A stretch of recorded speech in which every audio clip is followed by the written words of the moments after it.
Si Regine kasi, actually, lahat ng tao may iba-ibang binigay ng Diyos na boses. Actually, it's the natural quality of the voice, no?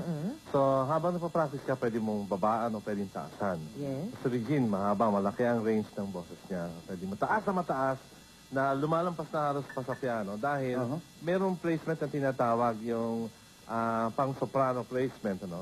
Kaya pwedeng humirit na mataas at meron siyang alto placement na pwedeng humirit pababa. And not all pwede pang singers bumaba. have this kind of quality. Each singer has a different quality. Ah. So, yung stretch na na boses, yun, meron mga taong hindi mo talaga mas-stretch na yung boses. Hanggang doon na lang. siya. Hanggang doon na lang. Kahit na i-rehearse, mag-exercise, mag-ganon, talagang doon na lang siya. Ang nakalimutan ko sabihin na quality ni Regine ay yung hirit na boses. Yeah. Kasi usually yung mga babae, meron silang tinatawag na lift, no? Yung mag-change yung boses.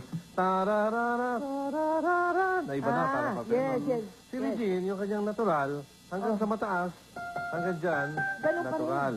Samantalang yung ibang mga singers, yung banda dyan medyo nagpa-falsetto. Nagpa-falsetto na.